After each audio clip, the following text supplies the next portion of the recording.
นั่นดูหลายเขาเลยบอกเนี่ยมาให้กินเห็นบ่นี่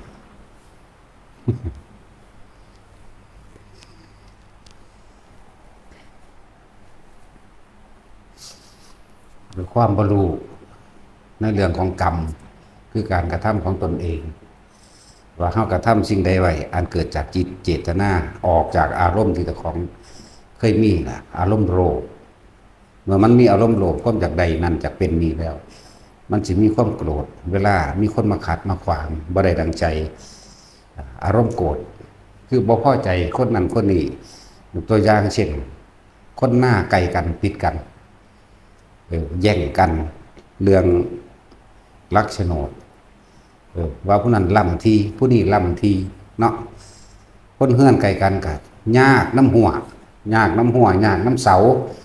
รักนั่นรักนี่เขตแดนแบบนั้นแบบนี้ทกพิษเถียงกันความอยากได้ความโลภก็เกิดกลายเป็นความโกรธแล้วก็เกิดกลายเป็นความผิดกันทะเลาะกันเถียงกันทุกคนเคยเป็นทั้งสันมาหลายหละไปก็ดีบอกพ่อค้าแม่ค้าแม่ขายทั้งหลายก็พิษกันน้ำตลาดตะลี่แย่งขายของกันนั่นนี่แย่งลูกค้ากันใส่ไร่ป้ายสีกันพวกเฮ็ดสวนพวกเฮ็ด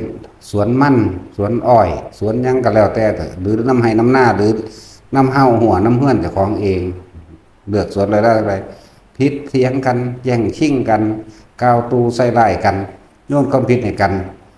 พวกเขาก็เคยผ่านเหตุการณ์ทั้งนี้มาหลายแล้วเนาะแล้วทุกคนตายไ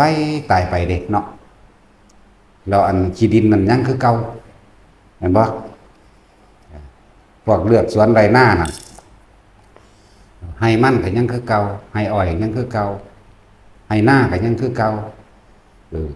บ้านขี้ดินบ้านก็ยังคือเก่าแต่คนทั้งหลายเรานั้นตายไปแล้วตายไปเรื่อยเนาะนี่คือความจริงที่พวกเขามองไปเห็นว่ากรรมอันเกิดจากจิตเจตนาอันเกิดจากความคิดของเขาเองเกิดความโลภมากหรือกับอิจฉาเขามั่งเวลาเขาได้ดีกว่าหาเรื่องเว้าพื้นกันหาเรื่องกันใส่ลายป้ายสีให้เขามีความผิดให้คนบ่เชื่อถือคนผู้นั้นแล้วก็ยกตนเองขึ้นมาว่าตัวเองดีเด้แล้ว อารมณ์ของแต่ละคนเราสามันตกข้างตอนที่ว่ามันเกิดความอิจฉาริษยาบ่พอใจคนคนนี้เห็นเขาได้ดีกว่าอิจฉาเขานำเรื่องราวต่างๆไปบอกผู้นั้นผู้นี้ไผก็สร้างก็ตายในอารมณ์นั้นก็ไปตนรกหมดเด้เข้าใจว่านี่คือความจริงที่เฮาบ่รู้แล้วเฮาก็บ่สนใจในตัวเองพร้อมบ่สนใจในตัวเองบ่สนใจในธรรมะธรรมะแปลว่าความจริงของสรรพสิ่งทั้งหลายทั้งปวงสัตว์โลกเป็นไปตามกรรมเกิดว่าธรรมะคือความจริงกรรมอันใหญ่ที่สุดกรรมอันคือความคิดของเฮาเองเด้เวลาเฮาคิดแล้วเวลาเฮามีอารมณ์โมโหเนี่ยนั่นแหละคือกรรมอยากว่าแม้นว่าบ่ทันได้เกิดจากการกระทำไปด่ากันไปตีกันกระสานคิดไว้ล่วงหน้าคิดไว้เฮ็ดจังได๋หนอมันคือมักยับเขตแดนกูมาดีแท้ยับเขตรักสปกบ่ยับเขตรักโฉนดบ่หรือว่ายับหัวจังซี่เนาะค่อยๆยับหัวเข้ามาคนบัดนี้ก็ไถหน้าซ่อนคั่นเนาะพวกรถไถก็ซ่อนเพราะรถไถตะกี้เอาง้อควายไถก็ซ่อนปั่นข้างหน้าขี้ตมให้มันไหลไปทางฝั่งนั้นฝั่งนี้ตะกี้ข้างหน้ามันซื่อๆอยู่เดี๋ยวมันคอยโง่คอยโค้งไปเอาไปมากหายเวลาทกเถียงกันเอาซื่อๆซะนะเฮาว่าเด้แล้วนี่แล้วก็เกิดเป็นทกเป็นเถียงกันเด้จากว่าตอนที่มันเป็นอารมณ์นั่นแหละภพมันเกิด ฟังดีๆเด้อตอนที่เฮามีอารมณ์บ่พอใจอยู่นั่นภพมันเกิดแล้วเด้อแต่หัวใจว่าสอบตายในอารมณ์ข้างนั้นไปเลยเด้นรกเลยเด้นั่นง่ายอันเรื่องว่าไปนรกไปเป็นเปรตไปเป็นเดรัจฉานง่ายมากๆไปสวรรค์นี่ยากที่สุด ไปสวรรค์ยากแต่คือความจริงที่ทุกคนบรรลุทกเถียงกันมาแย่งชิงกันมาปลุกปั่น โมโหสู้กันมาสุดท้ายก็บ่มีไผได้หยังไปเด้แม้แต่ร่างกายตัวเองก็ต้องเผาทิ้งแล้วความตายอันเป็นความจริงนี่บ่เลือกผู้ใหญ่บ่เลือกเด็กน้อยบ่เลือกผู้เฒ่าพร้อมตายเสมอกันเบิดแล้วความจริงขี้ดินยังคือเก่าแย่งชิงกันมามากมายแต่สุดท้ายบ่มีไผใดเอาอิหยังไปได้เลยนะแม่นบ่ล่ะแต่สิ่งที่มันไปเนี่ยที่เพิ่นว่าบาปกับบุญเท่านั้นบาปแปลว่าหยังเราร้อนกังวลกะวนกะวายเล่าร้อนนี่ละบาปอารมณ์มันเกิดจากความอยากได้นี่ละบาปความอยากเป็นนี่ละบาปคนเฮาถ้ามันอยากได้มันก็กังวลและเร่าร้อนกระวนกระวายความรู้สึกโกรธโมโหเห็นบ่ล่ะจังซั่นแหละเกิดจากความคิดที่อยากได้เรียกว่าโลภมันโลภแล้วก็โกรธแต่มันบ่ได้ดังใจนั่นละเอิ้นว่าหลงทั้งสองอย่างความหลงคลุ้มจิตอยู่ในหันโดยบ่ได้ให้เฮาคิดถึงสิ่งบ่ให้เฮาคิดถึงว่าสัตว์โลกเป็นไปตามกรรมบ่ให้เฮาคิดถึงเรื่องสุดท้ายแล้วทุกคนก็บ่มีผู้ใดเอาอีหยังไปได้เลยตายเสมอกันแม่นบ่ล่ะแย่งชิงกันมาถกเถียงกันมาแย่งลักยับหัวยับหัวกันไปยับหัวกันมาเนาะแล้วก็หาเรื่องกันขึ้นโล่งขึ้นศาลเด้บ้านนี้อยากเอาชนะกันสุดท้ายก็พ่ายแพ้ทั้งสองนั่นแหละพ่ายแพ้แก้อารมณ์ตนเองเจ้าชนะเจ้าก็แพ้เจ้าแพ้เจ้าก็แพ้ใช่ว่าล่ะแพ้แก้อารมณ์แพ้แก้อวิชชาคือความบ่รู้ว่าสิ่งทั้งหลายทั้งปวงนี่สุดบ่มีความเที่ยงแท้แน่นอนหาความที่รั่งอย่างยืนบ่ได้ย่อมเคลื่อนไหวไปสู่ความแตกดับคือตายเพิ่นเรียกว่าอนิจจังทุกขังอนัตตาพ่ายแพ้แก้กฎธรรมดาของโลกสัตว์โลกเกิดขึ้นมากะหนีคำว่าอนิจจังบ่กี่รั่งบ่อย่างยืนไม่เที่ยงไม่แท้ไม่แน่ไม่นอนผู้ใดเข้าไปยึดในความไม่เที่ยงแท้แน่นอนไม่กี่รั่งคนผู้นั้นย่อมขังทุกข์เอาไว้ในใจสุดท้ายแล้วความไม่เที่ยงแท้แน่นอนเนี่ยแท้ความไม่จีรังยืนคือความแตกดับคือตายนั่นเองคนตายสัตว์ตายต้นไม้เสื่อมสลายนั่นแหละเปลี่ยนภพบัดนี้เปลี่ยนไปตามอารมณ์เด้อภพเกิดขึ้นแบบไหนคนเฮาต้องมีเรียกว่าความโลภเนาะความอยากตัณหาเอิ้นว่าความอยากได้นั่นอยากเป็นนี่อยากเมื่อมันมีความอยากแล้วก็หาวิธีที่สิแย่งชิงเอามาเมื่อมีความอยากเช่นคนผิดกันเรื่องนั้นแดนเฮือนแดนหน้าเด้อ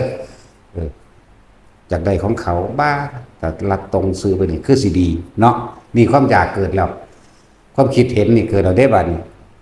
ค่อยๆยับเซาไปค่อยๆยับเซาไปเนาะนี่เป็นทั้งสั้นแหละนี่อารมณ์โลภเกิดหรอกนี่ความอยากก็เลยเอาความเห็นของเจ้าของขึ้นมาเป็นไงเกิดจากความอยากก่อนเขาจะเด้อความอยากว่ามันเป็นปุ่งมาจังสี่แล้วโค้งจังสี่บ้าแต่สื่อนี่คือสิดีค่อยๆยับไปแต่มันเป็นขั้นหน้ากับซับเข่าค่อยๆให้ทั้งหนาขึ้นจากว่าทั้งนี้ก็หนาขึ้นทั้งนี้ก็ซับเข่าเป็นว่านี่นั่นแหละเริ่มว่าทิฏฐุปาทานเอาความเห็นของตัวเองขึ้นมาเสียก่อนศีลพัตตุปาทานโดยความจากสิ่งที่ได้ยินได้ฟังได้รู้ได้เห็นอะไรอยากให้มันเป็นนี่คำว่าศีลพัตตุปาทานอยากให้มันเป็นซื่อๆตรงแบบนี้หน้าแล้วก็กามปาทานตามอารมณ์ของตัวเองที่อยากให้เป็นกามปาทานโดยพอใจในรูปยังรูปอยากให้ตรงพอใจในรสคืออารมณ์แห่งตนรูปรสกลิ่นเสียงสัมผัสอยากได้แบบนี้จังสิตรงกับความรู้สึกกูอยากให้เป็นนี่แล้วก็อัตตวาทุปาทานแสดงความรู้สึกอัตตาตัวตนแท้ๆออกมาทางนี้บัดนี้ก็เฮ็ดไปปัดเขามาทักท้วงเถียงกันนั่นวะเจ้าคือเฮ็ดแนวนี้มันไปจังใดตามพอตามแม่มาหรือว่าตามผู้ใหญ่มันก็ไปนี่ก็เอาไปแล้วนี่ตัวบ่แม่นผู้นั้นว่าผู้นี้ว่านั่นเอาความเห็นตัวเองขึ้นมาเป็นแย่งหน่อยทีละนี่แหละทิฏฐุปาทานหมายถึงว่าเอาความเห็นตัวเองขึ้นมาเป็นใหญ่เพื่อที่จะเอาชนะผู้อื่นนั่นจากศีลพัตตุปาทานผู้นั้นว่า บ่แม่นเด้ตะกี้ปู่ข่อยว่าย่าข่อยว่าเด้เคยสลดใจบ่ว่าปู่ข่อยว่าย่าข่อยว่าตายเบิดแล้วเด้ปู่ข่อยย่าข่อยว่านะเพราะอย่างนั้นว่าไปอ้างผู้อื่นมาเป็นพยานข้างเคียงอีกเด้ตะกี้เพิ่นวางซั่นตั้งแต่บ่จักหยังดอกสาหาก็ใหญ่หาก็เกิดเมื่อวานนี่ทางว่าไปเอาเองเพราะว่าหยังความโลภเห็นบ่นั่นแหละบัดนี้ก็เถียงกันล่ะอารมณ์เกิดบัดนี้อารมณ์มันเกิดล่ะอัตตวาทุปทานแสดงตัวตนความจริงคือความโลภของเจ้าของแสดงอารมณ์โมโหขึ้นมานั่นแหละจังว่าบุคคลผู้ใดก็ตามตายในอารมณ์ความรู้สึกที่โกรธลงนรกเลยตายในระวังโกรธความอารมณ์ความรู้สึกที่มันโมโหกับความคิดที่อยากได้นี่เฉียดกันเด้จักว่าล่ะเฉียดกันเด้นี่นั่นแล้วผู้ใดก็สร้างมันสิน้อมไปทางนรกหลายกว่านี่ทั้งว่าระวังดีๆตัณหาคือความอยากอุปทานคือความยึดตัณหา3กามตัณหาภวตัณหาวิภวตัณหากามตัณหาอยากได้ดังใจที่ตัวเองอารมณ์ของตัวเองอยากได้เลยว่ากามตัณหาความพอใจในรูปในรสได้กลิ่นในเสียงเมื่อเกิดมีความพอใจในรูปในรสกลิ่นเสียงจึงเป็นเหตุเป็นปัจจัยให้เกิดภวตัณหาคือภพกรรมภพรูปภพอรูปภพนี่แหละว่าดิวิภวตัณหาความไม่พอใจในภพนั้นๆหรือความไม่พอใจในสิ่งที่มีเข้าใจบ้างนี่นี่ถ้าเราเรื่องตัณหา3เรื่องว่าตัณหา3อุปทาน4ทิฏฐุปทานเอาความเห็นของตัวเองเป็นใหญ่เสียรพตุปทานจากสิ่งที่เคยได้ยินได้ฟังได้รู้ได้เห็นหรือบางครั้งคิดขึ้นมาเอาเองก็จะว่านี่แต่จังกามุปทานตามอารมณ์ที่พอใจอัตตวัตถุปทานแสดงตัวตนแท้ๆออกมาแสดงมาทั้งกายทั้งโดยวาจาโดยการกระทำพร้อมใจบ้านี่อัน4อย่างนี่นั่นแหละคือรวมแล้วคือความรู้สึกจากว่าละความรู้สึกตัวนี้แหละคือภพตายในโมโหไปเลยนรกเลยตายในความโลภว่าจากใดสิ่งใดสิ่งหนึ่งเห็นใดเนาะกูสิได้นึกภาพจากว่ามันสินึกภาพจากใดอันนั้นเด้ใดคือสิดีแบบนี้นี่เอิ้นว่าตายด้วยความโลภไปเป็นเปรตความหลงเป็นยังไงตายด้วยความหลงในทรัพย์สมบัติหรือว่าหลงในยศถาบรรดาศักดิ์ที่ตัวเองมีพ่อใจร้ายกูได้รับยศอะไรใช่วันนี้โอ้ได้รถได้ยศพ้นเอกพ่อใจพึ่งพ่อใจเนาะอยากเบาอวดมูแนงสันนังสีมาเป็นได้กูฝีมือเองสันนังสีเบาไปเสือกตายในขึ้นนั้นจะเป็นเดรัจฉานสมจากว่าล่ะ มันมีตัวอย่างอยู่ดิระดับนายพ้นผลเด้ตายไปเป็นปลาอยู่ในสระน้ำเฮือนเจ้าของเองระดับนายพ้นบอกซื้อก็ได้อยู่แต่ว่าเขาบ่บอกลูกเขาสิเครียด ลูกเขาสิเครียดเด้อระดับนายพ้นเอกเลยเด้นั่นแหละไปเกิดเป็นปลาตะเพียนอยู่ในสระเจ้าของก่อนที่สิตายนี่เพิ่นสินั่งกินเหล้ากินเบียร์อยู่เจ้าของแบบมีความภูมิใจหลายว่าเพิ่นนี่มีความสามารถในการสร้างทรัพย์สินสมบัติมาว่าสวนกูก็มีสวนปาล์มกูก็มีสวนยางกูก็มีสวนนี่ก็มีลูกเต้ากูก็สุขสบายเห็นปะผมมีความพ่อใจหลายอย่างไรแล้ว เวลาคิดไปนี่คิดไปถึงสวนบอกคิดสวนปาล์มกูก็มียางกูก็มี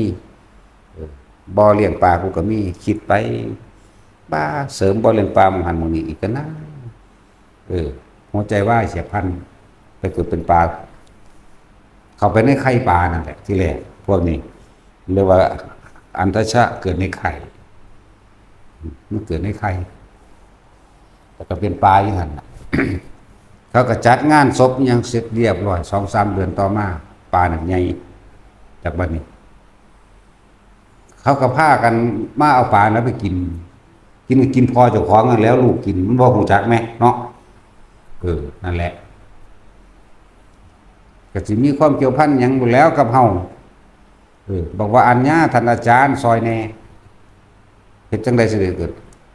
เป็นภพภูมินั้นนี้ได้เห็นบ่ล่ะจักให้เฮาซอยความดีเขามีอยู่เด้ความดีเขาก็มีอยู่เขาเป็นทหาร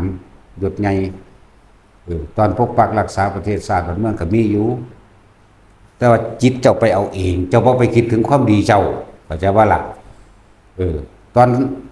ตอนลบกันตอนนั้นตอนนี้ที่ว่าได้ฆ่าคนได้ฆ่าเพราะก็บอกประวัติเขาเองเขาฟังอยู่ดอกแต่ว่ามันมีตราย่ายแผ่นดินเรียกว่าเจ้านั่นทำตามหน้าที่อันหนึ่งบ่มีความผิดฆ่าอยู่แต่ของเองน่ะไปเกิดความภาคภูมิใจว่าเจ้าของบ่อเลี้ยงปลากูก็มีหลายบ่ออย่างว่าล่ะเพิ่นบ่อเดียวได้หลายบ่อเพิ่นเฮ็ดไว้ว่าเพิ่นสิอันเอาไว้หลังเกษียณเด้บ่ทันเกษียณคักเข้าใจบ่นี่อีกจักเดือนนึงสิเกษียณแหมเสือกตายซะซะ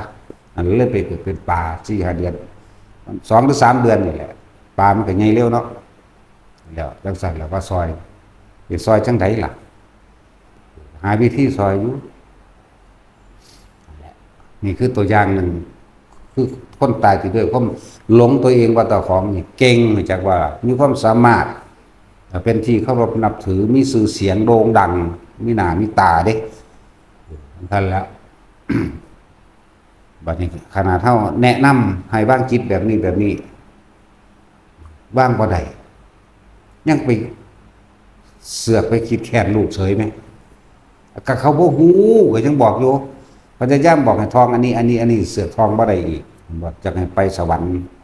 ความดีก็มีมากอยู่ถ้าไปแค้นลูกว่าลูกไส้นี่หักหลายมันก็เป็นหอดในพันบุละลูกก็เลยกำลังไต่เต่าไปคือกันเครียดทั้งสั้นแหละเสือกลงนรกหนักกว่าเก่าอีกโอ้ยกูก็เบิดจิตแล้วตัวบาทนี่จักว่าล่ะกำลังสิเรียกว่ากอมเก่าคือสิเว้าเรื่องคือเฮาใส่วิธีโดยการคุยประวัติพระพุทธเจ้าให้ฟังแต่ว่ายังบ่น่าสิกับผมจังซี่เลยเนี่ยฟังไปบ่น่าสิเป็นจังซี่เลยเอาไปมาความโมโหในตัวนั้นฟึดลงเลยได้บัดนี้นั่นแล้วตัวเองมีเวลาแค่นิดหน่อยเองแทนที่สิน้อมไปมันได้หลายกว่านั้นตามธรรมดาแล้วพวกเรารับอุทิศบุญนี่3 วินาทีสั้นๆ3 วินาทีนี่แต่ว่าเฮาอาศัยการที่เฮาคุยไปในทางสิ่งที่มันเป็นกุศลมาใจบ่เลยยาวไปได้นาทีนึงจากนั้นยังไปคิดถึงตอนเขาอันบอกลูกน้องทุบหัวเอาปลาขึ้นมากินนี่นะมันไปเครียดลูกอีกนะในขณะนั้นนิดเดียวได้วันลงเลยจากถึกดึงลงเลยเป็นไปเอาเองได้บ่แม่นผู้ใดมาเอาเด้นั่นแหละบัดชิดเท่าเดี๋ยวนี้แหละมีในกรณีนึงพวกหลงเด้อพวกหลงในยศถาบรรดาศักดิ์หลงในอำนาจของเจ้าของเองเมื่อเกษียณเพิ่นก็วางแผนไว้เข้าใจบ่นี่วางแผนไว้สิฉลองแบบนั้นแบบนี้สิประดับประดาแล้วก็สิฝากฝังลูกตัวเองกับผู้ที่เจ้าของเคยดึงขึ้นมาเข้าใจบ่นี่กับหมู่พวกนั่นแหละดึงขึ้นมาก็เลยก็ตาย 2-3 รายแล้วพอมันก็เลยถึงสั้นแหละคือเว้าทุกคนที่คิดถึงตนเองเคยเป็นแบบนี้บ่เด้อเอาตามสถานะภาพของไผของมันเด้เฮาเคยแย่งชิงเลือกสวนไรหน้ากันบ่เคยผิดกันน้ำหัวน้ำสวนบ่เคยผิดบ่แย่งหัวยากน้ำอันขั้นแดนขั้นหน้ากันยากน้ำขั้นเฮือนบัดนี้ยากน้ำหัวเฮือนอีกพวกพ่อค้าแม่ขายพวกตลาดยากน้ำทบเถียงกันเรื่องนั้นเรื่องนี้นี่เคยเป็นบ่สำนึกสำเนียกไว้ในเรื่องภาษาหากินซ้ำตายมันก็แค่นั้นแหละอีหยังก็ดีมันเดี๋ยวมันก็ผ่านไปเองมันบ่มีหยังแช่ไว้ดอกเข้าใจบ่นี่เรื่องเล่าใดๆก็ช่างบ่มีเรื่องใดที่มาแช่ไว้อย่างนั้นตลอดผ่านทั้งหมดเลยอะไรจังว่าถ้าฟังธรรมอันนี้ฟังแล้วพิจารณาเข้าไปอย่าไปอยากชนะกันหลายอย่าอยากไปเอาชนะแต่คิดว่ามันก็แค่นั้นแหละสร้างแม่มึงดอกซ้ำนี่มันก็เศร้าตัวเนาะ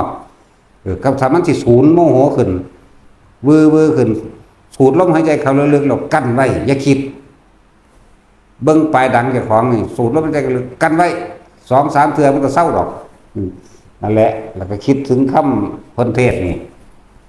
ก็ซ้ำนั่นแหละแค่ภาษาหากินสร้างตายเอาแมงกระดอกกระเดียดก็แล้วทั้งตัวเนาะเฮ็ดเป็นสนุกสนานให้ห้าไปมันบ่ได้ทุกข์ได้ยากกว่านั้นได้ค้นความจริงมันแต่ว่ามานะทิฏฐิจากบ่อัตตาตัวตนนี่เนี่ยค ความอยากชนะความอยากเก่งความอยากว่าแต่ของเก่งกว่าเขารู้กว่าเขารวยกว่าเขาหรือจากอวดจากข่มเหงเขามื้อนี่นะอันแล้วบัดเจ้าถึกเผาไปแล้วเจ้าเจ็บหนักกว่าเขาเด้อเออเศรษฐีเมืองคนเข้าใจบ่ยากจนในเมืองผีเด้พวกนั่นแล้วมันก็เป็นมาตรตอนเป็นคนพี่เด้อเจ้าบ่ล่ะเป็นมาตรตอนเป็นคนเจ้าสะสมอารมณ์ใดไว้ว่าทุกคนสำนึกสำเนียกเอาเองมันก็แค่เกิดมาหากินซ้ำตายสั้นแล้วผู้ใดเคยเป็นบ่บัดผู้ใดเคยไปหาหลักบักฮุงป่อเขาหลักมะม่วงกระดันเขาผู้หวงมะม่วงกระดันน้ำไอ้น้ำหน้ากับพ่อแห้งเลยเนาะซ้ำคนสิอันเด็กน้อยไปเลี้ยงงัวเลี้ยงควายตะกี้เขาก็บอกตามเขาเป็นเขาไปเลี้ยงงัวเลี้ยงควายเขาก็ฟาดเอาแมงเบิ้ลแหละหลักเบิ้ลถีบแหละจะว่าหลักหรอเนาะสั้นแล้วฮะอุ้ยด่าขนาดว่าธรรมดาเด้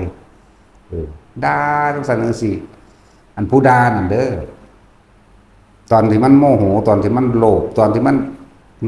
มึงคือจักบ่ของมีเจ้าของมีจิมีเจ้ามีจอมแบบนั้นแบบนี้สุสิบาปนั่นเด้เจ้าของกำลังตกนรกเลยตอนนั้นนรกดิบๆอยู่นั่นตอนโมโหอยู่นั่นเข้าใจบ่นี่บื้ออยู่นั่นน่ะย่างไปลมกูมีปูหัวฟาดดินตายกูในแม่น้ำสิลงนรกเลยจังซั่นแหละแหละภาษาของสนั่นแต่เขากินช้าบ่ได้ปลูกดอกถ้าเฮาซ่อมเบิ่งเพราะว่าอายุมันหยังมันหลายกว่าผู้ใดอยู่นั่นนะอายุบักม่วงมันบักม่วงป่าเด้ตะกี้บ่ได้มีหยังมากหรอกบักม่วงป่าบักม่วงน้อยบักม่วงเขาเอามาเฮ็ดบายโบกเขานะเขาในมันออกแล้วก็เอาเข้ายัดซะในหั่นบักม่วงแก้วจังซี่บ่ทันได้มีดอกบักม่วงอัน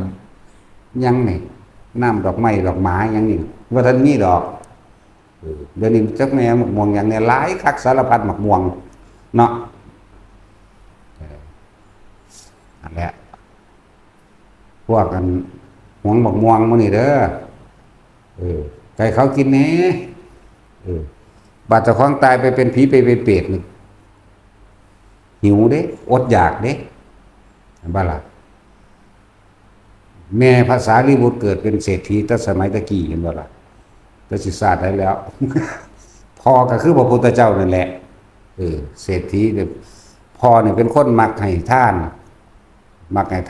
จะจกเป็นทกคนเดินทางไกลสมณะชีพามทั้งหลายให้ท่านทุกมื้อเลยแต่ว่าผู้เมียนี่บ่หังเห็นน้ำผัวซื่อๆเป็นคนขี้ที่นี่ที่เหนียวเป็นคนอิจฉาริษยาเป็นคนโกรธเกลียวเป็นคนดูถูกคนเด้แม่เพิ่นสมัยสัตว์นั่นแล้วมือหนึ่งพอติดไปค้าขายต่างจังหวัดที่ตายล่ะก็สั่งเมียไว้ล่ะเฒ่าเอ้ยปล่อยบ่อยู่เด้อเจ้าให้เฮ็ดตามสิพาเฮ็ดเด้อตื่นขึ้นมาให้รีบบอกกาทาสบริวารทั้งหลายหนึ่งเขาเป่าไฟอันนี้ไว้จังไดอย่าลืมเด้อที่หนึ่งสมณะชีพามมาบิณฑบาตอย่าให้ขาดจากอันจากอย่างคนเดินทั้งไกลคนอดคนอยากคนทุกข์คนยากคนเฒ่าคนแก่ยังก็สั่งให้เจ้าดูแลเหมือนข่อยพาเฮ็ดเป็นบ่ล่ะจังซั่นแล้วเป็นก็รับปากกับคำยังดีเห็นบ่บัดเดินไปแล้วปุ๊บมือใหม่มามันบ่เป็นที่พระมาบิณฑบาตก็บอกว่าพวกสมณะหัวโล้นพวกคนขี้คร้านพวกบ่มีปัญญาหากินสู้ไปหากินขี้มูกน้ำลายกินสมองหมาทั้งใดสู้ก็ไปซะนี่มันด่าเห็นว่าธรรมดาบ่ด่าเด้พวกสมณะไปแล้วพวกชี้พวกภาพทั้งใดมากอะด่าแบบเดียวกันนั่นแหละยิ่งคนนั้นเป็นอันคนขอทงขอท่านบัดนี้มากไล่ตะเพิดมีไม้ค้อนทุบตีพร้อมเด้ว่าธรรมดาเด้ไล่เขาหนีผู้ลูกคือภาษาลีบุตรก็เห็นอยู่ในศาสตร์น่ะโอ้แม่บ่น่าเป็นจังซั่นเลยนะในระหว่างเดินทางกลับขึ้นมาของพ่อบัดในเดือนนึงไปค้าขายต่างจังหวัดหรือว่าต่างประเทศกลับขึ้นมาผู้แม่ตายเห็นตายแล้วก็เป็นเกิดเป็นนรกก่อนเด้เพราะท่านได้เป็นเปรตเด้อันนี้ในอันธรรมบทนี่เขาเขียนว่าเป็นเปรตนั่นบ่ที่จริงตรงนรกบักหลายเด้เนี่ยสมัยพระพุทธเจ้าองค์นั้นไล่ขึ้นหลังก่อนจักสิพระพุทธเจ้าองค์ใดเนาะพระวิปัสสี รือพระสิกขีพุ่นเด้บ่ธรรมดาเด้บ่แม่นสิกขีเด้อหลังพระวิปัสสีก่อนหน้านั้นอีกกันน่ะพุ่นน่ะสมัยพระพุทธเจ้าสุมังคละพุ่นน่ะคิดออกแล้วบัดมันจักพระพุทธเจ้าตกนรกมกใหม่อยู่หั่นมันบ่จัก10พระพุทธเจ้าพุ่นล่ะปะไหลมานี่ตกนรกจนถึงมาเป็นเปรตนี่เห็นบ่นี่จนถึงมาฮอดพระพุทธโคดมพระพุทธโคดมก็สิสรุปโดยอดีตนิทานล่วงหน้าไว้อันผู้เป็นพ่อนั่นก็คือพระพุทธเจ้าพระพุทธโคดมจากบ้านพ่อภาษาลีบุตรในชาตินั้นผู้เป็นแม่ก็คือนางเปรตกินสมองกินสีมูกน้ำลายกินชีนางเปรตอันนี้และ จนว่าภาษาลีบุตรมาเกิดเป็นลูกกันไม่ใช่สาลีพระมณีหรอกเห็นบ่ล่ะขนาดนั้นเด้มันบ่ได้เงินหน่อยที่พวกเจ้าสมณะทั้งหลายพวกโหรพวกขี้ข้านเห็นบ่สูบจากปัญญาทำมาหากินสู้ไปหากินขี่กินสมองลิงสมองหมากินขี้มูกกินน้ำลายมันสิสมกับสูเพราะมันธรรมดาเด้คำด่าอันก่อนที่ผัวคนสิเดินทางขึ้นมาเสือกตายลงนรกอันบัดแล้วไหลมาหอดสมือจังว่าเป็นเปรตไว้ไหลเบิ่งเอาที่ลืมละ10พระพุทธเจ้าของ10กว่าพุ่นละปะ11หรือ12พุทธเจ้าพุ่นละจังมาถึงพระพุทธโคดมอีพ่อใหญ่โคดมจังมาแก่เอาคือเก่าแม่นว่าล่ะเก่าพอหลวงปู่สารีบุตรตัวแก่ให้นี่เห็นบ่เรื่องของกรรมมันเกี่ยวมามีความเกี่ยวพันเนื่องกันกับมากคือแบบเก่าน่ะสั่นก็อะไรจังว่ามาหาภาษาลิบุตร ที่แรกพระสงฆ์องค์อื่นเห็นก่อนเด้เห็นเปรตตัวนั้นแหละมันสิเป็นขี้มูกเป็นน้ำลายเป็นขี้กระเทอะเป็นขี้สีจักว่าดูดกินสิบอกอารมณ์ความรู้สึกตัวนั้นให้เลยคือเฮาตอนนี้แหละมีผู้ใดอยากกินน้ำลายบ่เอาบ่มีแต่ว่าจำต้องกินนี่แหละกำบีบให้กินให้ดูดกินนะชีมูกน้ำลายเลยเลมเละเทะๆนี่เป็นย่วยๆมาเด้แต่ว่าก้มลงดูดกินเท่าใดก็บ่อิ่มดอกแต่ความรู้สึกบ่ได้อยากกินเข้าใจบ่นี่มันคนเคยเป็นแล้วเด้มันจังเอิ้นเว้าถูกนี่จักบ่นี่คือเฮากินขี้กระเดือนนั่น เป็นกำเป็นปุ่มมันเด้ยำน้ำมันยางขี้กระเดือนเหลืองๆออกทั้งดังออกทั้งปากแตกปากแซ่ขึ้นบางนี่แซ่ขึ้นบางกระดานหน้าผากหัวระเบิดออกเป็นธรรมดานี่บอกเรื่องเจ้าของปนกันกับเรื่องนั่งอันนี้นั่งเปรตแล้วว่าท่านถอดความรู้สึกนรกให้ฟังปานนั้นบ่นั่นก็คือกันหูคุณมากินเด้แต่ว่าบ่อยากกินก็ใจว่านั่งเปรตนั่นก็เลยหูคุณมากินนั่นแล้วพวกพระพวกนั้นก็มาบอกให้ภาษาลิบุตรฟังภาษาลิบุตรไปเบิ่งว่าแม่นอีหลีบัดนี้ในมื้อนึงเพิ่นก็เข้าสมาธินั่งแล้วเลยปรากฏนั่นแหละปรากฏในปัญญาของเพิ่นเองว่าลูกเอ้ยแม่นี่ทุกข์ทรมานหลายทำบุญอุทิศให้แม่แหน่พวกมันก็นี่เห็นบ่แม่ได้กินฉี่มูกน้ำลายอยู่จังซั่นจังซี่พระบุพกรรมของแม่นี่ก็บอกสารภาพให้ฟังอย่างนั้นและนี่ก็เกี่ยวกันกับเรื่องอุลัมพนสูตรเด้นี่เป็นเรื่องเดียวกันกับพระโมคคัลลาซอยแม่ขึ้นนรกเด้นี่เข้าใจบ่นี่เป็นเรื่องเดียวกันเด้นี่หมายถึงเหตุการณ์เดียวกันคือในตอนนั้น เพราะว่าเราบ่ทันได้อยู่ในอันปรัชตุชีวิเปตเด้บ่มีผู้ใดสามารถทำบุญอุทิศหาเราจะได้อาศัยอาหารจากผู้อื่นที่อุทิศให้ได้เด้นี่นี่เป็นเปรตอยู่ในสิ่งที่7ที่8เด้นี่ร่างกายใหญ่จักว่าร่างกาย80 สูงใหญ่80คือต้องได้ทนสภาพด้วยความหิวโหยเจ็บแสบใหญ่ๆจักว่าล่ะหังใหญ่หังเจ็บใหญ่ได้คนนี่เนาะ จังซั่นแหละแล้วก็พยายามอุทิศบุญให้จังซั่นก็ยังบ่ได้นี่แหละมันเลยมาเกี่ยวเนื่องกันกับพระโมคคัลลากับแลนไปซอยแม่เจ้าของคือกันเขาไปสู้อนุเว้าเรื่องพระโมคคัลลาบัดสู้โลกนวะนรกมืดเกาะไปคือแมงมุมนี่มั้ยแมงมุมดำเกาะไปตามฝาผนังถ้ำเย็นเยือกๆเป็นน้ำแข็งเมื่อสึกเยือกแข็งแล้วมันสิแตกออก แต่เพิ่นเสียงตกลงมาใหม่ก็แล่นเกาะขึ้นใหม่เพิ่นก็เอาเฮ็ดให้แม่เพิ่นขึ้นมาซอยบ่ได้อีกแม่เท่านั้นนรกดับไฟนรกดึงขึ้นมาก็เอาบ่ได้อีกแม่ที่เป็นอันคู่ตันนรกเป็นขึ้นนอนกำลังดูดกินขี้ได้เหมือนกันเลยพูดเกิดตั้งสมัยพระพุทธเจ้าองค์นั้นแหละบางน้ำมูกหูขี่หูดากกูนี่นะภาษาฮันพวกหัวโลนนะฮันไปหากินขี่มันบ่ธรรมดาได้เว้าประวัติพระพุทธเจ้านะนั่งอันนี้แหละจังหวะในสุดท้ายแล้วก็รวบรวมเอาพระพุทธเจ้าก็บอกเป็นวันสำคัญคือการอุลภนสูตรนั่นแหละ15 ค่ำเดือน 7เป็นวันชุติจิตของพระพุทธเจ้าเสด็จด้วยมีสติจากเทพสันดุสิตเข้าสู่ขั้นพระมารดานั่นแหละจังว่ามีเหตุแห่งการแผ่นดินไหวบ้างใช่ว่าล่ะ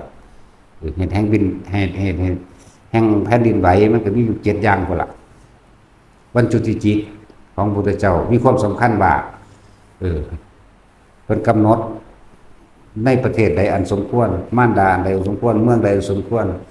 เป็นมัชฌิมาประเทศบ่สมควรแก่การจะสู่บุคคลสิพ่อบรรลุธรรมบ่แหละกำหนดเรียบร้อยแล้วด้วยภาสติจังมาจุติในเมื่อที่จุติสู่คันพระมารดาน่ะคนตาบอดมือเปียเสียขาปัญญาอ่อนหูหนวกคนที่เป็นศัตรูกันหายเบิดในเมืองแต่ก็เป็นมิตรกันตลอดไปเลยเด้ในเมืองนั้นงูกับพังพรกำลังกัดกันอยู่ก็กลายเป็นหมู่เป็นพวกกันไปเลยแต่ในเมืองนั้นแบบนั้นนั่นแหละคนหูหนวกคนตาบอดคนยังก็แล้วแต่หายเบิดเลยประตูหน้าต่างเปิดเองทะเลที่มีคลื่นรุนแรงก็สงบลงเองแต่ว่าแผ่นดินไหวสะเทือนแต่บ่ล่ะเป็นบุพนิมิต32อย่างแดดในเมื่อนั้นบ่ฮ้อนจากบ่แดดหมายถึงว่าพัดสัทธรรมแผ่คุ้มไปกระสู่สรรพสัตว์ผู้ที่รับไปปฏิบัตินะแดดบ่ฮ้อนเด้ลมในทะเลที่ว่าหรือทะเลมีคลื่นอันรุนแรงสงบลงแผ่นดินสะเทือนแตกและจังซั่นแห่งแผ่นดินไหวอันนึงในเมื่อนั้นพระเจ้าบอกว่ามันบ่อาจสามารถบ่มีผู้ใดที่สิแก้กรรมให้ผู้ใดได้แต่ว่าในมือเดียวเท่านี้คือวันจุติจิตของโพธิสัตว์ทั้งหลายพวกเธอทั้งหลายจงเตรียมอาหารหวานข้าวอย่างละร้อยว่าซั่นเขาอาจจะเติมไปหลายโพดก็ได้อันผู้เขียนนะหรือสิเป็นไปได้ก็บอกมันหลายอุปถากคนหลายเนาะแม้กระทั่งพระเจ้าชิมพิสารก็เป็นอุปถากคนไงเนาะนั่งวิสาขานั่งเขมานั่งยังหลายอยู่แต่พวกเรื่อยๆเลยนั่นแหละมันก็เฮ็ดกุฏิ4 หลังแต่ละองค์พระโมคคัลลาก็4 หลังพระสารีบุตรก็4 หลังอันนั้นเรียกว่าเป็นต้นแบบเริ่มเฮ็ดจากว่าเป็นต้นแบบพวกนี้บ่ทันได้ใหญ่กว้างขวางเป็นต้นแบบพระโมคคัลลาก็ให้อุปถากเจ้าของก็อุปถากก็สุดเก่านั่นแหละสุดของเสรีบุตรนี่แหละมันจะเป็นอย่างหยังพระราชาเฮ็ดเนาะทั้งพระเจ้าพัดเสนมาเฮ็ดให้ของภาษาลีบุตรบ่แม่นพระเจ้าพัดเสนเฮ็ดให้พระโมคคัลลาภาษาลีบุตรพระเจ้าพิมพิสารเฮ็ดให้4 หลังแล้วก็อาหารหวานข้าวตลอดทั้งพงผ้าเต็มไปเบิด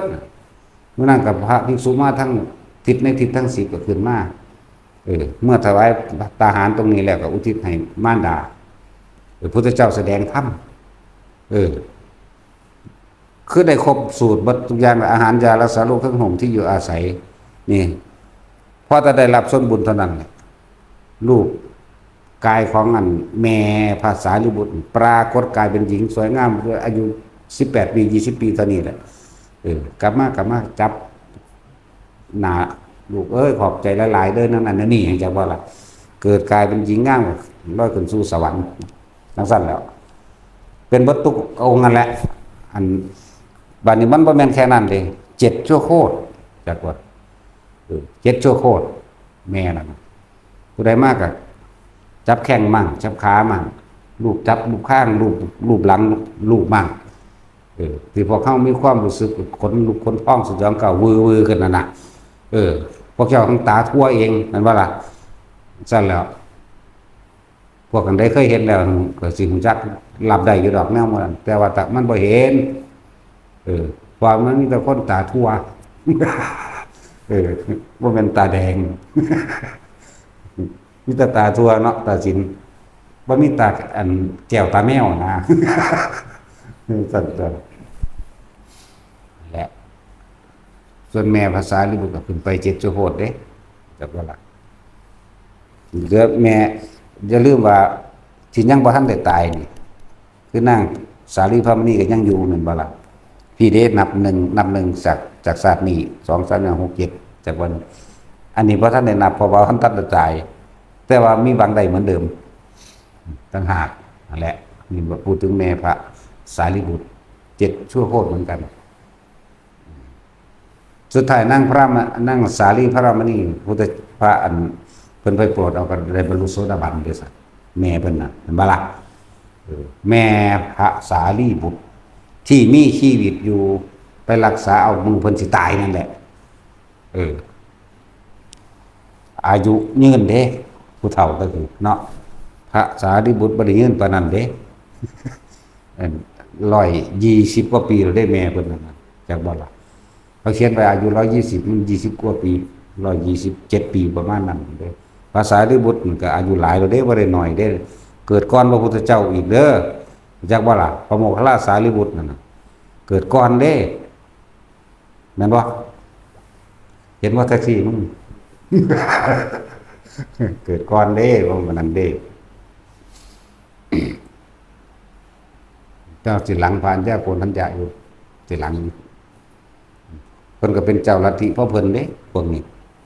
พระโมคคัลลาภาษาลิบุตรก็มีลูกศิษย์ลูกหาคือกันเด้ผู้ละ500ผู้ละ250เนาะประมาณนั้นแหละ และอุทิศบุญด้วยอาหารนี่ปัจจัย4อาหารยารักษาโรคเครื่องห่มที่อยู่อาศัยตลอดทั้งเครื่องประดับประดาอันอื่นอีกมากมายเฮ็ดให้แม่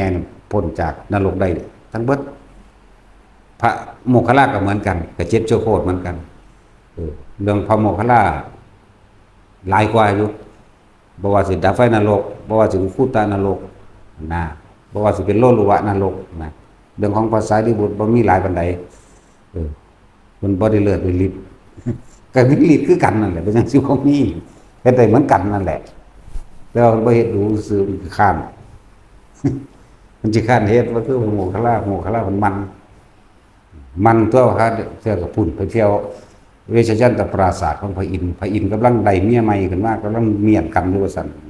เพิ่นก็เอาโปรตีนแตกเท่านั้นนึงได้ล่ะสะดุ้งตี้โอ้ยเขารู้เราแล้วก็ฟ้าวออกมาตัวเนาะซั่นแล้วคำถามว่าโอ้ยโยมมีธุระมากธุระหามยังกำลังเซิ้งกันอยู่จังซี่เด้ก็อีหลีนี่แหล้วตะกี้เขาจะเว้าตรงทำตัวเฮายังเว้าสุภาพได้เซิ้งนึงแหม เนาะตาสินหรือจะเอาภาษาไทยเรื่องภาษากลางสั่นก็ภาษานี่มันสุภาพตัว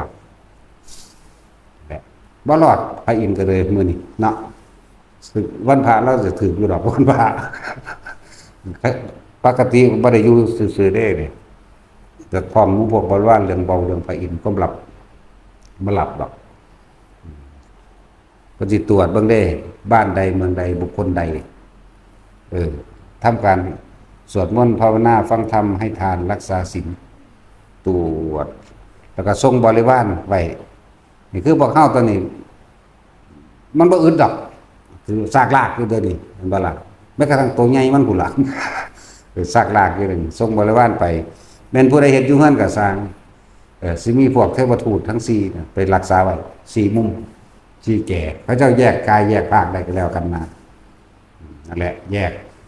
เป็นรักษาเนี่ยจังว่าอานิสงส์ของการสวดมนต์ภาวนาอานิสงส์ต่างๆในการ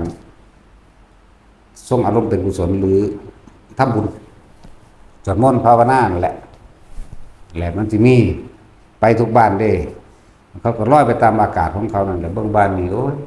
พวกห่านี่กินเหล้าสแตกเหล้าอยู่บางทีนาพวกนี้สวดมนต์อยู่ตัวนี้ก็ว่างไว้ใน4คนเศร้าสวดเขาก็หนีคือกันเด้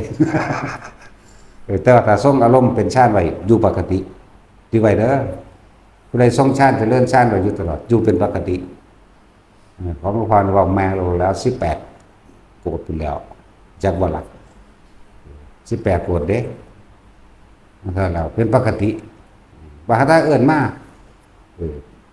ตั้งแต่คนมาอยู่ไกลๆเขารำคาญอยู่พวกนั้นนะฮะกับเหมือนกันว่าถ้าเอิ้นมามันก็มาเอาเองครับ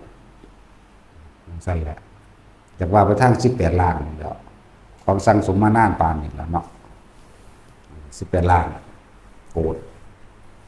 คูณเอาแท็กซี่มันเป็นตัวเลขเท่าไหร่มันเป็นตาอ่านได้บ่ถ้า18 โกดมันก็180 ล้านแล้วเนาะจะเอา180 ล้านคูณอีกเด้นั่นน่ะรู้จักว่าเท่าไหร่บาทกูก็นับบ่ได้คือกันจนสิดำหาสแตกหยังเว้ยนั่นแหละนี่คืออานิสงส์ของการทำความดีเอาไว้ตกน้ำบ่ไหลตกไฟบ่ไหม้หรอกความหมายมันคนละอย่างกันเด้กับไฟอีหลีกับน้ำอีหลีตกน้ำอีหลีมันก็ไหลอีหลีนั่นแหล้วตกลงไฟอีหลีมันไหม้ด้วยแล้วแต่คนสงสารบ่เป็นหยังเด้จักว่าล่ะนั่นแหละบ่เป็นหยังดอกตกน้ำมันก็ไหลไปอยู่แต่ว่ามันหังบ่เป็นหยังไฟก็เหมือนกันรถส้นก็เหมือนกันตึกครอบไปนึงว่าเด้อคนสงสารเอาบ่ต้องมากดอกแค่สู้ว่าเอามือหนึ่งนาทีหนึ่งจังซี่ในมือเดียวในมือนั้นมันก็เป็นวงกลมล้อมไปแล้วแต่ว่าถึงข้าวตายหรือว่าถึงข้าวเจ็บก็ปวดบ่เจ็บบ่ปวดเพราะเป็นหยังถึงข้าวเสียชีวิตจังซี่ถ้าจิมีประโยชน์ต่อไปเป็นประโยชน์แห่งสาธารณะกับผู้คนทั้งหลายสัตว์ทั้งหลายปุ๊บอายุก็ต่อไปเด้แต่ว่าเสียหายเฉพาะทรัพย์สินปัจจุบันคือรถชนนั่นแหละรถชนปุ๊ะรถหมุนบัดแต่คนยังอยู่เพราะคนผู้นี้สิมีประโยชน์ต่อสัตว์โลกต่อไปปัจจุบันสั่นแหละเก็บไปโลดพุทธเจ้าว่าหน่อยตัวมือละแค่ลัดข้อมือเดียววันนี้แหมเฮ็ดจังได๋ลัดข้อมือพวกเฮาคิดว่าจังซี่บ่นี่จังซี่นึงจักว่าล่ะลัดข้อมือเดียวสั่นโอ้ยย่านเข้าข้างเขาหลาย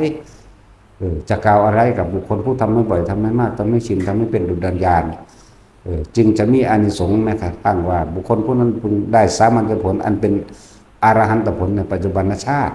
ปัจจุบันณขณะยังมีชีวิตอยู่บัดนี้ถ้าเขายังไม่ได้ในขณะที่มีชีวิตอยู่เขาเพิ่งได้ขณะที่สิ้นใจนี่อานิสงส์2ของอานาปานสติถ้าถึงขณะนั้นไม่อาจสามารถที่จะทำได้ในขณะที่สิ้นใจเขาเพิ่งได้เข้าสู่อนาคามีนี่อันที่3เป็นบอกและอันที่4เลยเป็นผู้ไม่ตกต่ำเป็นธรรมดาย่อมข้ามเข้าสู่พรหมโลกอันนี้มันหลายแยกว่าบางคนอาจจะได้สกิทาคามีอาจจะได้โสดาก็ได้ปัจจุบันแต่ว่ายุทธสันของผมเพราะว่าอาศัยกำลังชาติอยากว่าครับยุทธสวรรค์มีกระเทยปะมีท่อมปะแต่ทินจะเคยเห็นว่าเดี๋ยวนี้มีท่อมบริฝันว่ามีเพศปกติหญิงปกติชายปกติเด้อคนที่เป็นกระเทยว่าต้องไปน้อยใจพวกเจ้าสั่งสมใบโลดสั่งสมใบเวลาตอนนี้กระเทยบ่มีสิทธิ์บรรลุในขณะมีชีวิตอยู่อาจจะบ่ล่ะกระเทยก็บ่มีสิทธิ์บวชอีกจะบ่ล่ะที่นี่เฮาสั่งสมของเฮาไว้ของเฮาเองทรงชาติกับทรงใดคือเก่าได้เหมือนกันยังก็ได้เหมือนกันแต่ด้วยบาปกรรมอันหนึ่งที่มันบ่อาจสามารถจะบรรลุได้เมื่อพวกเจ้าตายปุ๊บถ้าหญิงก็เต็มหญิงถ้าชายก็เต็มชายมีสิทธิ์บรรลุข้างบนฟังเอาไว้เด้อพวกเจ้าอ่อนแอนวิดวาดหยิบขันเบ่งบูชาพระเฮ็ดน้ำหอมบูชาพระเฮ็ดไปเถอะมาทำสมาธิมันก็เฮ็ดได้เหมือนกันนั่นแหละเฮ็ดไปเรื่อยๆทรงชาติได้เหมือนกันอาจจะบัดนี้ได้ในขณะที่สิ้นใจจือไว้เด้ออย่าน้อยใจแต่เราคนเด้อเฮาตรวจสอบเบิ่งเบิดแล้วล่ะในพระวินัยอันนั้นในพระไตรปิฎกนี่ก็ดีได้ขณะที่สิ้นใจแต่ขณะที่มีชีวิตอยู่บ่ทันใดจะวันขณะที่สิ้นใจนี่ได้อาศัยการฟังธรรมบ่อยๆฟังจนเกิดความลึกซึ้งแต่ว่าในนี้มันถืออกุศลกรรมบางอย่างปิดไว้เหมือนพระอานนท์เกิดเป็นกระเทยแต่7 ชาติเป็นผู้หญิง7 ชาตินั่นแหละทั้งสั้นแหละบรรลุได้ เลยบรรลุทราบพร้อมนี่เบิ่นความผลมันยาวนานพระเจ้าตายแล้ว3 เดือนมันจังได๋ตอนนั้นเกิดเป็นกระเทยหนูกับ7 ชาติเด้เป็นผู้หญิง7 ชาติจากเป็นผู้หญิงแล้วมาเป็นกระเทย7 ชาติจังมาเป็นพระอานนท์แต่ก่อนสิเป็นพระอานนท์ก็มันหลายอย่างอยู่ดอกสิเว้าดอกเป็นนกเป็นหนูเป็นหงส์มันนั่นแหละสัตว์นั้นนั่งโคกิลาผูกอาคาตที่นั่งโคกิลาเป็นนกสาลิกาพระอานนท์เกิดเป็นนกแขกเต่านกแก้วนี่แหละนกแก้วเว้าได้เมื่อกี้เอาขามสายพันธุ์ใช่บ่ มันบ่ขามดอกเนาะแต่คนไทยก็เอาฝรั่งได้ฝรั่งก็ยังว่าเอาคนไทยเขมรได้เนาะแม่นว่าซั่นแล้วซั่นแล้วก็สัตว์ปีกคือกันเพราะมันจังสิเอากันบ่ได้ คนหรือคนคือกันเนาะนั่นแล้ว นั่นแหละผูกอาคาตไว้ก็เลยมาเป็นพระอานนท์กับนางโคกิลานั่นบรรลุธรรมคือกันเรื่องผูกอาคาตกันเนาะนางโคกิลาบวชถึง17 ปีอยากบ่ล่ะ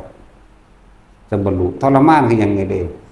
บวชก็แม่นบวชเพราะว่าอยากบรรลุธรรมบวชเพราะว่าอยากได้พระอานนท์เป็นผัวพระอานนท์บ่ค่อยมีอิหยังปานใดดอกแต่ว่าเห็นกันครั้งแรกตอนตักน้ำก็บ้าอยู่ธรรมดาบ่นางนั่นก็เฮ็ดกะคุตกน้ำพุ่นน่ะ พระอานนท์ก็เฮ็ดบาตรลูดมือกันเป้งปังนั่นล่ะเน้นหน่อยๆจนว่าหลวงพี่หิวน้ำพุ่นแล้ว ซะแล้วและอานิสงส์ของการทรงฌานเจริญฌานด้วยอานาปานสติเด้อเว้าไปแล้วเมื่อกี้นี่พวกท่อมพวกบ่มีในสวรรค์กระเทยก็บ่มีในสวรรค์นรกก็บ่มีบ่มีคือกันเด้อบ่มีประเทศเด้อจังซี่เนาะมันแปลกประหลาดมันคือเอามาเว้าบ่พวกเจ้าก็มีสิทธิ์ในขณะที่สิ้นใจเป็นขั้นต่อไปและนอกนั้นก็ได้เหมือนกันบัดนี้อนาคาหรือเข้าสู่พรหมโลกได้เหมือนกันแต่ว่าตอนที่เป็นคนเรียกว่าทิฏฐธรรมเวทนิยธรรมอันเป็นอรหันตผลในขณะมีชีวิตอยู่ตรวจเบิ่งแล้วว่ามันบ่มีแต่ว่ามีตอนที่ว่าสิ้นใจในขณะที่สิ้นใจหรือในขณะที่อยู่พรหมโลกหรือสวรรค์ได้ทั้งนั้นต่อเอาเมื่อเขาแตกกายทำลายขันธ์แล้วย่อมเข้าสู่ความเป็นเทพนิกายนั้นๆเป็นปกติถ้าหญิงก็หญิงไปเลยถ้าชายก็ชายไปเลยเข้าใจว่าล่ะร่างกายเป็นชายแต่จิตใจเป็นหญิงเมื่อแตกกายทำลายขันธ์เป็นหญิงไปเลยเป็นเทพธิดาไปเลยเข้าใจบ่ร่างกายเป็นชายแต่ว่ามีความจะเป็นชายแท้อยู่ขึ้นเป็นชายเลยเด้ร่างกายเป็นหญิงแต่มีจิตใจอยากเป็นชายเลยเด้พวกท่อมมาหนักเข้าใจว่านี่นั่นทั้งสั้นแหละลักษณะนั้นแล้วเขาสามารถต่อข้างบนได้ก็ต้องน้อยใจดอก เฮ็ดไปโลดพวกนี้เวลาเขาเฮ็ดหยิบคันหมกเบ่งหรือหยังก็แล้วแต่เขาเฮ็ดฝีมือปราณีตเด้นั่นว่าซั่นแต่เวลามันขึ้นสัตว์มันติดสัตว์มันก็วิวาทด้วยของมันเด้เข้าใจว่าล่ะจักว่าติดสัตว์ เวลามันเป็นมันเลยกรีดกราดนี่เป็นเด้แต่ว่าใจมันสูญเด้มันตีเด้มันแห้งคือหยังนี่ กับผู้ชายเว้ยเนาะแต่สิเจ้าเคยเอาอยู่บ่ บ่ซั่นบ่ก็บ่มันก็บ่เคยกันแหละ แต่พากันเฮ็ดไปโลดพวกก็มันก็มีคนถามอยู่เด้ล่ะบ่ต้องน้อยใจดอกพวกเจ้าเฮ็ดไปเลยพวกเจ้าจะเป็นผู้หญิงแต่ร่างกายเป็นผู้ชายเวลาพวกเจ้าตายแล้วพวกเจ้าก็เป็นผู้หญิงเลยแต่ว่าจิตตัวนี้มันสินึกถึงคุณงามความดีที่เฮ็ดไว้เด้ยิ่งพวกทรงฌานไปแล้วยิ่งมันต้องห่วงเข้าใจว่าพวกทรงฌานเป็นแล้วเด้อพวกจักจุลโลกเป็นแล้วบ่ต้องห่วงดอกตัวนั้นแหละสิพาพวกเจ้าเองพาพวกเจ้าไปเองดอกก็พวกเจ้าเฮ็ดไว้เองนั่นแหละเวลาทำบุญก็อุทิศให้ใกล้หมู่เทพเทวดาอินพรหมทั้งเบิดนั่นแหละอย่างว่ามาบัดจิตสุดท้ายมันสิมีผู้บอกพวกเจ้าดอกนึกถึงองค์ฌานที่สิมีดอกคือพวกเฮาอุทิศบุญอยู่เรื่อยนี่แหละอุทิศไปสรรพสัตว์ทั้งหลายนี่เฮาบ่จำเพาะเจาะจงว่าญาติมันกับพวกจังซั่นแหละบอกมั่งญาติบอกมั่งเด้ที่สุดท้ายก่อนจะตายมันนึกถึงสิ่งที่เคยทำไว้ คนที่ตายไปนรกไปเป็นเปรตไปเป็นเดรัจฉานก็บอกแล้วบัดนี้คนที่สิตายแล้วสิไปสู่สวรรค์นี่นึกถึงท่านสมมติมื้ออื่นสิเอาหยังไปใส่บาตรเนาะเนาะนอนคิดอยู่นี่แหมโอ้เอาอันนั้นเว้ยเอาอันนี้เว้ยเอาขนมตื้มไปในจักหน่อยเอาน้ำจักแพ็คนึงรับไปเสือกตายซ้ำไปสวรรค์ไปใจบ่ล่ะนี่แหละอารมณ์จิตสุดท้ายอารมณ์จิตสุดท้ายมันจะไปสวรรค์ที่ว่าสั้นใดสั้นใดก็แล้วแต่บัดนี้จังหวะนี้เบื้องต้นซื่อบัดนี้คนทรงชาติเด้ตายในชาติเด้นั่นบ่เป็นกลางไว้พรหมโลกเป็นต้นจากบัดนี้พรหมโลกเป็นต้นเด้อบ่ท่านเป็นปลายอันเว้าเป็นเบื้องต้นไว้นะลักษณะนั้นเป็นไปพรหมโลกเลยพวกรับในชาติบัดนี้ทั้งฟังธรรมทั้งใครควรและพิจารณาในตนเองมันสิสลับกันเมื่อใดความสงบแล้วพิจารณาอนิจจังทุกขังอนัตตาในประสบการณ์ชีวิตจริงของตัวเองก้าวเข้าสู่องค์ฌานพักจิตนิ่มน่วงเขาเดียวคิดเขาเดียวพักจิตเขาเดียวคิดเขาเดียวพักจิตเราเผลอรับไปเมื่อไหร่ไม่รู้ไปนิพพานเลยพวกนี้เข้าใจบ่ล่ะง่ายเด้มันยากเพราะว่าพวกเขาบ่เฮ็ดซื่อๆมันง่ายอยู่เด้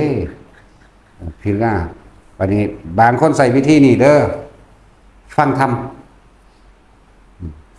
ที่เพิ่นแสดงเกี่ยวกับอนิจจังทุกขังอนัตตานี่แหละที่เพิ่นแสดงว่าทุกสิ่งทุกอย่างมีแต่ความเกิดดับเท่านั้นนี่แหละดังคณะนี่แหละอันนึงคือเรื่องอันแย่งชิงเลือกสนใดหน้ากันแย่งกันไปสุดท้ายก็ตายไปซื่อๆบ่มีผู้ใดได้หยังนี่แหละนั่นแหละฟังไปทรงชาติไปนำคนที่มันเป็นแล้วมันง่ายๆนึงเด้ฟังไปเด้อคนที่เป็นแล้วเนี่ยพอจะเปิดหลวงพ่อฟังปุ๊บนึบขึ้นเลยเด้แล้วรับไปเลยพวกนั้นไปนิพพานเข้าใจบ่ล่ะตายตอนมันบ่ฮู้เมื่อเด้นั่นน่ะจักว่ามันเจ็บมันปวดก็บอกบ่เจ็บบ่ปวดเด้รับตายหรือไหลตายเขาว่าเนาะมันคนละทางกับไหลตายอย่างอื่นเด้เฮาคืออยากแท้ไหลตายไงกูอยากตื่นจักเม็ดจังว่าแล้วพิจารณาไข้ควรไปพวกบ่มีฟันธรรมกับพิจารณาไข้ควรโดยความเกิดเป็นทุกข์แบบเป็นแบบใดในประสบการณ์ตัวเองความเกิดเป็นทุกข์เพราะว่าหิวร้อนหนาวเห็นบ่เก็บไข้ได้ป่วยไล่เข้าไปลึกๆก็ได้ตัวปวดแขวปวดหัวก็ว่าไปตัวบัดนี้เน้นโรคเข้าไปก็ได้ตัวแม่ว่าซั่นโอ้กูว่าเอากับมึงอยู่แล้วเกิดเป็นหยังก็สร้างหีแม่มึงดอกทุกแม่มึงเบิดนั่นแหละแน่คนรวยก็มันก็ตายคือเก่าคนทุกข์ก็ตายคือเก่าคนเฮาแค่หากินซ้ำตายมึงสิหยังกระดอดนี่คิดไปนี่เลยว่าวิปัสสนาไปเลยทำความรู้แจ้งจริงตามความเป็นจริงที่ประสบการณ์ของเป็นเห็นมากกว่าแต่ของเป็นมากกว่านี่แหละคิดไปแล้วมันก็บางคนต้องคิดตัวนี้ทั้งอุณหภูมิเกิดเด้เข้าใจบ่ล่ะเสือกรับแล้วก็ตายเลยไปนิพพานได้พวกนี้เนี่ยเป็นตาเฮ็ดเอาบ่ล่ะเอาแบบนี้ล่ะเฮาเอาง่ายๆโลดอย่าไปเฮ็ดยากหลายจะไปกึ่งอยู่หลายนั่นแหละสะสมไปทุกแบบเอาทุกแบบง่ายๆเด้อบางคนฟังไปนำอุณหภูมิขึ้นนำเด้หลายคนอยู่ได้ที่เขาเป็นพอจะเปิดหลวงพ่อฟังมันพ่อหาหน้าที่หามึงหยังมิดอิงติ่งเห็นบ่มันเป็นตายแห่งได้พวกนี้เนาะเพราะว่ามันตายแล้วบ่ได้มาเกิดเด้ความคิดจิต